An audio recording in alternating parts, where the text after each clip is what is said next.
इस जगह पर ट्रेविकॉम नाम की एक बहुत ही बड़ी कम्युनिकेशन कंपनी अपना सीक्रेट रिसर्च करना चाहती थी। इसीलिए अब चार्ल्स और जेफरी नाम की दो वर्कर्स अपने सभी टीम को लेकर उस जगह पर चले जाते हैं। दरअसल उस पूरे कम्युनिकेशन कंपनी का मकसद था कि साउथ अफ्रीका की उस मिस्टीरियस जगह से वो बहुत ही एंशिएंट ब्लू कलर के डायमंड्स लेकर आए। वैज्ञानिकों ने पता लगाया है कि इन ब्लू डायमंड्स की मदद से कम्युनिकेशन डिवाइसेस में काफी सुधार आ सकता है। अगर वो ब्लू डायमंड्स काफी भारी मात्रा में मिल गए तो ट्रेविकॉम कंपनी को बहुत ही ज्यादा फायदा होगा।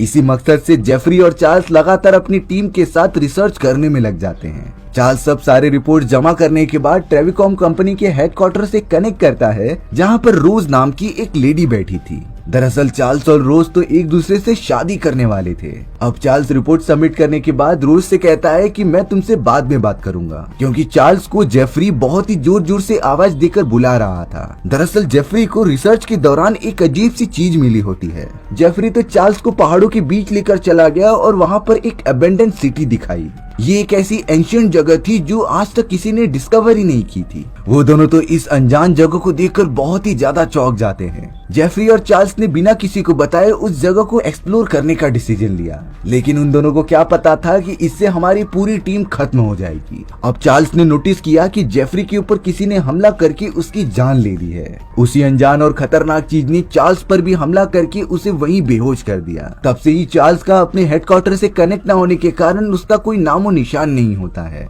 ट्रेविकॉम कंपनी के हेडक्वार्टर में जब ये बात पता चली कि चार्ल्स और कुछ टीम मेंबर्स गायब हो चुके हैं, तो इस पूरे केस पर इन्वेस्टिगेशन बिठाई गई। ट्रेविकॉम कंपनी के ओनर, जिनका नाम ट्रेविस था, वो भी अब हेडक्वार्टर में रोज के पास आ गए होते हैं। दरअसल चार्ल्स और किसी का नहीं बल्कि ट्रेविस का ही बेटा था। इसीलिए अब ट्रेविस अपनी पूरी टीम से कहते हैं कि तुम साउथ अफ्रीका में मौजूद उस जगह की सारी फुटेजेस दिखाओ। कैमरा फुटेजेस अच्छे से देखने के बाद उन्हें पता चला कि कई सारे टीम मेंबर्स जान से मारे जा चुके हैं। चार्ल्स और जेफरी दोनों भी कहीं दिखाई नहीं दे रहे थे।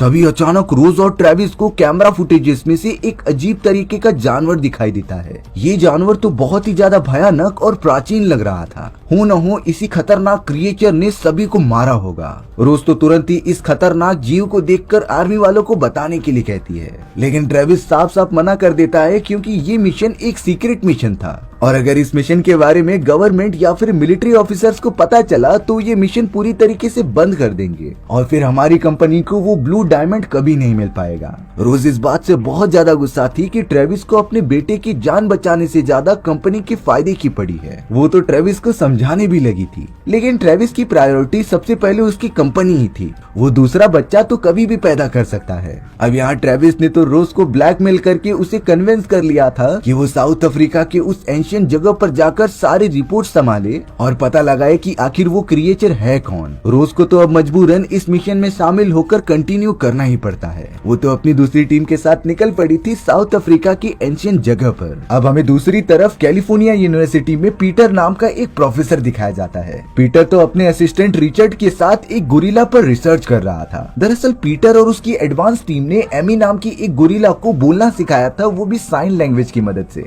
एमी नाम की वो गोरिल्ला तो साइन लैंग्वेज को अच्छे से समझने में भी कामयाब हो जाती है। वो तो हर चीजों का अच्छे तरीके से सॉल्यूशन भी दे देती थी। पीटर तो गोरिल्ला पर किए जाने वाले सारे एक्सपेरिमेंट्स बिजनेसमैन और इन्वेस्टर्स को दिखा रहा था, जिससे कि कोई उसके एक्सपेरिमेंट पर इन्वेस्ट करने के लिए रेडी हो जाए। हालांकि एमी नाम की उस गोरिल्ला का माइंड और सोचने की क्षमता देखकर सभी लोग दंग रह गए थे, लेकिन वहाँ मौजूद कोई भी पीटर के इस एक्सपेरिमेंट पर इन्वेस्ट करने के लिए रेडी ही नहीं होता। पीटर को तो इस बात से काफी ज्यादा निराशा हो रही थी, क्योंकि उसने एमी नाम की उस गोरिल्ला को सिखाने के लिए काफी ज्यादा मेहनत की होती है। अब हमें पता चला कि एमी नाम की उस गोरिल्ला को रात के समय काफी अजीब तरीके के सपने आया करते थे। इन्हीं अनजान सपने को देखकर वो पूरी तरीके से आउट ऑफ कंट्रोल हो जाती। पीटर और उसका स्टाफ अपनी गोरिल्ला के इस तरीके से बिहेव करने के कारण काफी ज्यादा कंसर्न हो गए उसके हेल्थ को लेकर। पीटर तब जाकर बहुत ज्यादा शॉक हो जाता है जब वो एमी नाम की उस गोरिल्ला के चैम्बर में गया और उसे कई सारी ड्राइंग्स दिखाई दी। ये ड्राइंग्स होती हैं बहुत ही घने जंगलों की। पीटर को लगने लगा कि शायद ये गोरिल्ला अब अपने घर पर जाना चाहती है, इसीलिए पीटर अपने सीनियर प्रोफेसर से राय मांगने के लिए चला जाता है। सीनियर प्रोफेसर ने साफ साफ कह दिया कि तुम इस तरीके से गोरिल्ला को उसके घर पर नहीं छोड़ सकते और इसके लिए हमें परमिशन लेनी पड़ेगी, वो भी गवर्नमेंट से। पीटर को तो बहुत ही ज्यादा फिक्र हो रही थी अपने गोरिल्ला की, इसीलिए उसने एमी द्वारा बनाए गए उन पेपर्स के चित्रों को मैच करना स्टार्ट कर दिया और पता लगाया कि आखिर ये जंगल कहाँ मौजूद है। पीटर को जानकर शौक लगता है क्योंकि ये जंगल साउथ अफ्रीका की एक घनी जगह पर है, लेकिन वहाँ जाने के लिए उसके पास बिल्कुल भी फंडिंग नहीं थी। अब यहाँ थोड़ी ही देर में पीटर के पास एक बहुत ही बड़ा बिजनेसमैन आता है जिसका नाम रोमन था। रोमन पीटर से कहता है कि मुझे तुम्हारे एक्सपेरिमेंट काफी ज्यादा पसंद आया और हमारी टीम को इसके ऊपर इंफॉर्मेशन चाहिए, इसीलिए मैं एक्सपेरिमेंट में इन्वेस्ट करने के लिए तैयार हूँ। दरअसल रोमन के पास एक अजीब तरीके की अंगूठी थी और इसी सेम टाइप की आकृति उस गोरिल्ला ने पेपर पे बनाई होती है और रोमन को लगने लगा कि इस अनोखी अंगूठी और जंगल का कुछ न कुछ तो रिलेशन हो सकता है, इसीलिए वो बिना कुछ सोचे समझे पीटर के एक्सपेरिमेंट पे इन्वेस्ट करने के लिए रेडी हो जाता है। अब तो यहाँ पीटर ने भी अपने सीनियर ऑफिसर और गवर्नमेंट को कन्विंस कर लिया था कि वो साउथ अफ्रीका के कॉन्गो नाम के उस घने जंगल में जाएंगे। पीटर गोरिल्ला को लेकर अपनी पूरी टीम बिल्ड कर लेता है जो प्लेन की मदद से वहाँ जाएंगे।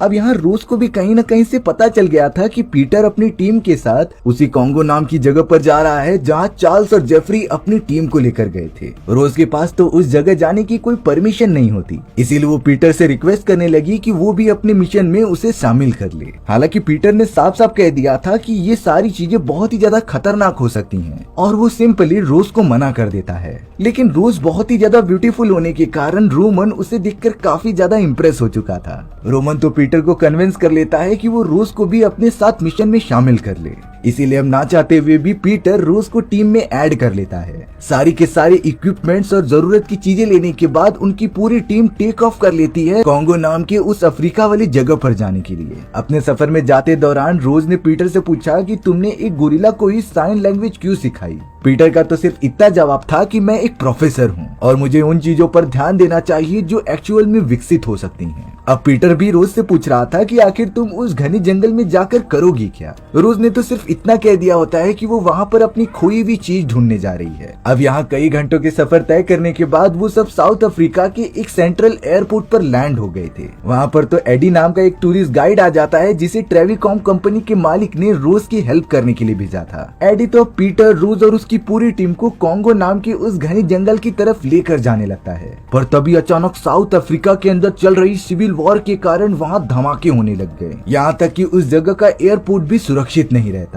इतने ज्यादा धमाके होने के कारण सभी मिलिट्री वाले वहाँ पर जल्द से जल्द आ गए थे। मिलिट्री का कैप्टन तो रोज और पीटर की पूरी टीम को बचाते हुए एक दूसरी सेफ जगह पर लेकर जा रहा था, क्योंकि साउथ अफ्रीका के अंदर कुछ ऐसे टेररिस्ट ग्रुप अभी भी मौजूद हैं जो बाहर से आने वाले लोगों को अपना दुश्मन समझते थे और इसी रीजन की वजह से वो मिलिट्री वालों पर भी हमला कर रहे होते हैं। कैप्टन अब किसी भी तरीके से उन सारे लोगों को लेकर एक सेफ जगह पर चला आता है, लेकिन बीच रास्ते में ही उन्हें कुछ मिलिट्री ऑफिसर्स ने पकड़ लिया था। लेकिन रोज ने काफी अच्छी तरीके से सिचुएशन को संभाला और उन्हें अच्छे खासे पैसे दिए।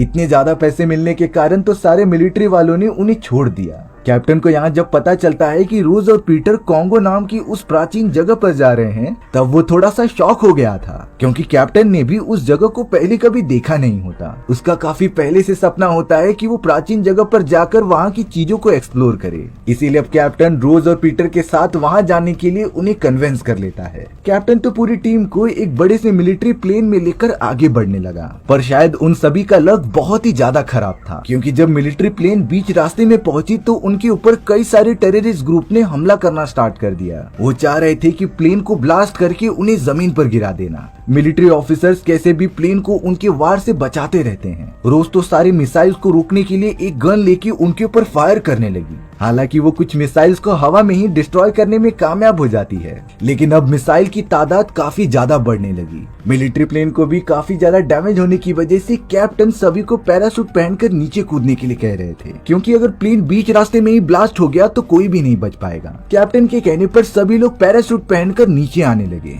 सभी लोगों के उतरने के बाद मिलिट्री प्लेन थोड़ा आगे जाकर पूरा ब्लास्ट हो गई थी। अब पीटर और उसकी पूरी टीम को पैदल चलने के सिवाय और कोई रास्ता ही नहीं था, इसीलिए वो धीरे धीरे कॉन्गो नाम की उस प्राचीन जगह की तरफ जाने लगते हैं। एमी तो पहली बार इतने बड़े जंगल को देखकर काफी ज्यादा एक्साइटेड फील कर रही थी। पीटर और उसकी पूरी टीम एक सेफ जगह देखकर वहाँ पर अपना कैंप लगा देते हैं। कैप्टन यहाँ रोमन से पूछ रहा था कि आखिरकार रोज यहाँ पर क्यों आई है। रोमन को तो इस बात का बिल्कुल भी नहीं पता होता, क्योंकि वो तो सिर्फ रोज की ब्यूटीफुलनेस पर ही ध्यान दे रहा होता है। कैप्टन ने अपनी तरफ से अंदाजा लगाया कि शायद से रोज यहाँ पर मिलने वाले ब्लू डायमंड को खोजने आई है, क्योंकि कई हजार सालों से वो ब्लू कलर के एंशिएंट डायमंड जमीन के अंदर दफन है और आज तक कई सारी कंपनी के रिसर्चर्स यहाँ पर आए थे उस ब्लू डायमंड को ढूंढने के लिए। यहाँ रोज सभी से चोरी चुपके अपने कंपनी के हेडक्वार्टर से कनेक्ट कर लेती है। ट्रेविकॉन कंपनी के मालिक ट्रेविस रोज से बातें कर रहे थे कि वहाँ की रिपोर्ट्स क्या हैं। रोज ने तो बता दिया था कि हम जस्ट अभी यहाँ पर पहुंचे हैं, लेकिन मुझे आसपास चार्ल्स कहीं भी नहीं दिखाई दिया। सबसे ज्यादा चौंकाने वाली बात तो ये होती है कि ट्रेविस ने अपने बेटे के बारे में पूछा ही नहीं और वो कहने लगा कि तुम ब्लू डायमंड लेकर जल्द से जल्द वहाँ से निकलो, क्योंकि ट्रेविस के हेडक्वार्टर वालों ने पता लगाया है कि उस जगह पे एक बहुत ही विशालकाय वॉल्केनो है जो कुछ ही दिनों के अंदर ही फटने वाला था, और अगर वॉल्केनो फट गया तो पूरा का पूरा जंगल तबाह हो जाएगा। इसीलिए रोज को सारी चीजें जल्दी परफॉर्म करनी होंगी। रोज ट्रेविस से बात ही कर रही थी, तभी एमी बहुत ही तेजी से वहाँ की कम्युनिकेशन डिवाइस को तोड़ देती है, यानी कि अब रोज अपने हेडक्वार्टर से बिल्कुल भी कनेक्ट नहीं कर सकती थी। पीटर तो एमी की इस तरीके की हरकत को देखकर थोड़ा सा सोच में पड़ जाता है, लेकिन उसे लगने लगा कि शायद एमी काफी ज्यादा एक्साइटेड है अपने नए घर को देखकर। अब रोज, पीटर और कैप्टन की पूरी टीम उसी जगह पर अपना कैंप बनाकर रात गुजारती है। उनकी रात तो बड़ी मुश्किल से गुजर रही थी, क्योंकि चारों तरफ से जंगली जानवरों के चिल्लाने की आवाज आती है। कैसे भी करके जब सुबह होती है तो काफी ज्यादा बारिश होने लगी। इस बारिश ने तो पूरी टीम की स्पीड को बहुत ही ज्यादा कम कर दिया था, क्योंकि अब चारों तरफ पानी होने के कारण उन्हें कई मुश्किलों का सामना भी करना पड़ रहा था। कैप्टन ने तो अपने सोल्जर्स के साथ कई सारे मिशन कंप्लीट किए थे,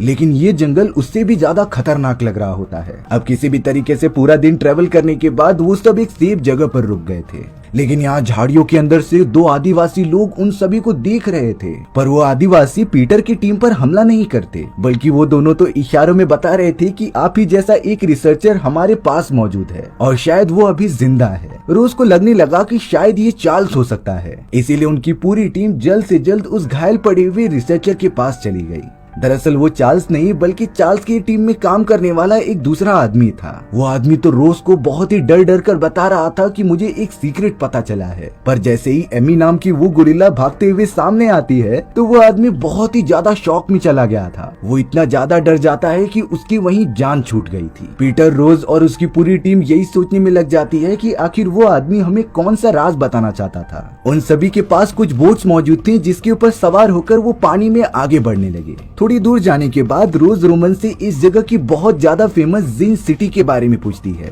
जिन सिटी एक एंशिएंट सभ्यता की थी जो काफी सालों पहले लुप्त हो चुकी होती है। कई लोगों का मानना था कि इसी सिटी के अंदर ब्लू डायमंड्स पाए जाते थे। ब्लू डायमंड्स की कीमत करोड़ों में थी, लेकिन रोमन ने बताया कि आज तक जिन सिटी को कोई ढूंढ ही नहीं पाया है। रोमन तो अपने अंदाजे से कह रहा था कि मुझे लगता है कि एमी नाम की वो गोरिल्ला हमें उस सिटी तक लेकर जा सकती है, क्योंकि एमी नाम की उस गोरिल्ला को इसी पास ही वाले जंगल में से रेस्क्यू किया गया था। हालांकि कैप्टन इन सारी चीजों को एक बेतुकी बात मानते हैं। उन्हें लगता था कि ऐसी कोई भी सिटी यहाँ मौजूद ही नहीं है। अब उनकी पूरी टीम को पानी में चलते हुए कई घंटे बीत जाते हैं। सभी लोग काफी ज्यादा चौकन्ने हो जाते हैं, क्योंकि रात के समय जानवर शिकार पर निकलते थे, लेकिन पानी में आगे बढ़ते ही अचानक उनके ऊपर हिप्पोज ने हमला कर दिया। इन हिप्पोपोटेमस का साइज काफी ज्यादा बड़ा होता है। उन्होंने तो कई सारे टीम मेंबर्स को पानी में गिराकर उनकी जान ले ली, लेकिन पीटर और कैप्टन की बाकी टीम आग जलाकर उन्हें भगाने में कामयाब हो जाती है। अब वो सारे लोग पानी से बाहर निकलकर जंगल के दूसरे रास्ते की तरफ बढ़ने लगे। पीटर और रोज को कहीं न कहीं विश्वास था कि वो अपने मंजिल तक पहुंच कर ही रहेंगे, लेकिन रोज ने ये बात अभी तक किसी को नहीं बताई होती कि वो वोल्केनो जो इस जगह पर मौजूद है वो कुछ ही समय के अंदर ब्लास्ट होने वाला था।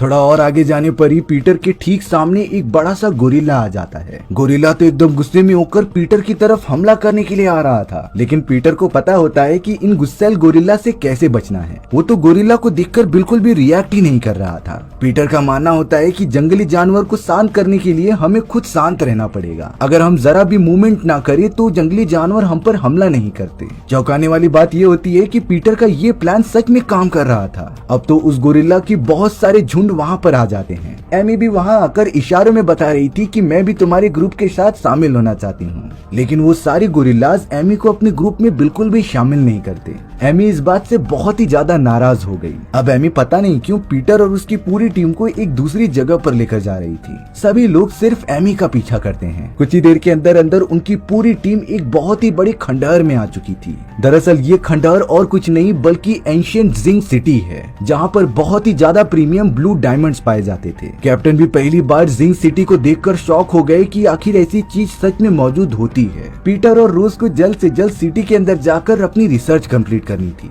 इसीलिए अब कैप्टन अपनी एक टीम को बाहर पहरेदारी के लिए खड़ा करता है और कुछ लोगों को जिंग सिटी के अंदर भेजता है। रोज को तो एक सोल्जर चार्ल्स का खून से भरा हुआ लॉकेट दे रहा था, जिससे कि रोज समझ जाती है कि शायद अब चार्ल्स नहीं रहा। अब उनकी पूरी टीम इस एंशिएंट जगह को, जिसे कि आज तक किसी ने ढूंढा ही नहीं, उसे पहली बार अच्छे से एक्सप्लोर करने लग जाती है। लेकिन किसी को आइडिया ही नहीं था कि एक डरावना खतरा उनका इंतजार कर रहा है। उस जिंग सिटी के अंदर तो पीटर के कई सारे साथी मिलकर काम कर रहे थे। तभी अचानक वहाँ एक ग्रे कलर का बहुत ही खतरनाक गोरिल्ला आ जाता है। उस गोरिल्ला ने तो पीटर के साथी पर तुरंत ही हमला करना स्टार्ट कर दिया। पीटर का वो साथी घायल होने के बावजूद भी अपनी बाकी टीम के पास चला जाता है, लेकिन तब तक उस आदमी को गोरिल्ला ने इतना ज्यादा घायल कर दिया कि वो तुरंत ही मर गया। पीटर तो अपने साथी की हालत देखकर डर जाता है। वो खतरनाक गोरिल्ला तो अब पीटर के ऊपर भी हमला करने आ गया। पीटर को लग रहा था कि अगर वो इस गोरिल्ला के सामने भी अपनी बचाव टेक्निक अपनाएगा तो वो बच जाएगा, लेकिन रोज को पता था कि ये गोरिल्ला बाकी गोरिल्ला से बहुत ही ज्यादा गुस्सैल है। इसीलिए उसने अपनी एक बंदूक निकाली और उस ग्रे गोरिल्ला को जान से मार दिया। उस गोरिल्ला के मरने के बाद सभी लोग सिटी से बाहर निकल जाते हैं। कैप्टन ने देखा कि उसकी टीम के जो भी सोल्जर्स यहाँ पहरेदारी कर रहे थे वो मारे जा चुके हैं। किसी ने बहुत ही बुरी तरीके से उनके चेहरों पर वार करके पूरा काट लिया था। रोमन ने उन सभी को ये बताया कि शायद से ये सारे बहुत ही ज्यादा खतरनाक एप्स हैं जो जिंग सिटी की प्रोटेक्शन करते थे। यही रीजन हो सकता है कि आज तक कोई भी जिंग सिटी से जिंदा वापस लौट कर नहीं आया। अब यहाँ बहुत ही ज्यादा रात हो चुकी थी, इसीलिए वो लोग अपना नया कैंप लगाने लग जाते हैं। पर अब उन्हें और भी ज्यादा चौकन्ना रहना पड़ेगा उन खतरनाक एप्स से।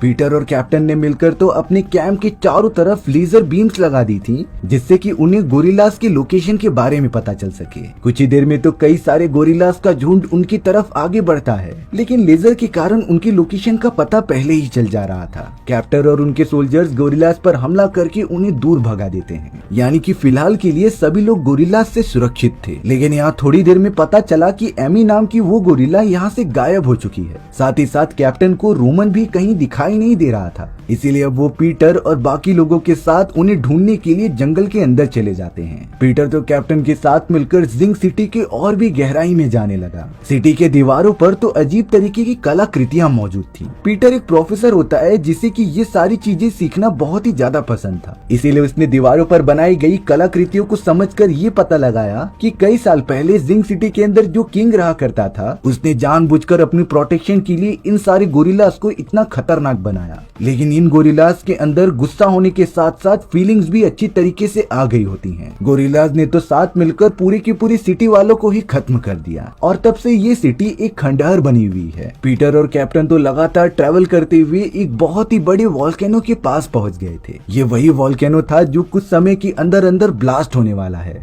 वॉल्केनो के अंदर तो थोड़ी सी रिएक्शन होना भी स्टार्ट हो चुकी थी, पर अभी तक रोज को छोड़कर किसी को भी वॉल्केनो के फटने के बारे में पता ही नहीं होता। एमी अब जंगल में से घूमते हुए कैंप के पास वापस आ चुकी होती है, जिसे कि वहाँ कोई नहीं मिलता, क्योंकि सभी लोग तो कैप्टन और पीटर के साथ उस बड़े से वॉल्केनो के पास जा चुके होते हैं। ताज्जुब की बात ये थी कि रोमन भी उन्हें बीच रास्ते में ही मिल गया, जो कि माउंटेन के ऊपर जाना चाहता था। इसीलिए अब सारे लोग वॉल्केनो के एक दूसरे पार्ट पर जाने लगते हैं, जहाँ बहुत ही पथरीले रास्ते थे। सतह पर आने के बाद सभी की आंखें खुली की खुली रह गईं, क्योंकि ये वही जगह होती है जहाँ पर ब्लू कलर के डायमंड्स पाए जाते थे। जमीन पर तो भारी मात्रा में डायमंड्स पड़े हुए होते हैं। रोमन तो डायमंड्स को देखकर बहुत ही ज्यादा खुश हो जाता है और उन्हें इकट्ठा करने लगता है, लेकिन पीटर रोमन को मना कर रहा था कि शायद इन्हीं डायमंड्स की प्रोटेक्शन वो गोरिल्लास कर रहे होंगे। लेकिन पीटर किसी की बात ना मानते हुए अपने काम को जारी रखता है। उस जगह पर गुफाओं के अंदर से कई सारे खतरनाक गोरिल्लास सामने आते हैं, जो कि रोमन के हाथ में डायमंड्स देखकर उस पे बहुत ही ज्यादा गुस्सा हो रहे थे। उन सारे गोरिल्लास ने तो मिलकर रोमन को मारना स्टार्ट कर दिया और उसे कुछ टाइम के अंदर ही खत्म कर दिया। रोमन को खत्म करने के बाद सारे गोरिल्लास बाकी बचे हुए लोगों पर भी हमला करने लगे। रोज और कैप्टन तो अपनी गन की मदद से कुछ गोरिल्लास को रोकने में कामयाब हो जाते हैं, लेकिन उनकी संख्या अब बहुत ज्यादा बढ़ गई थी।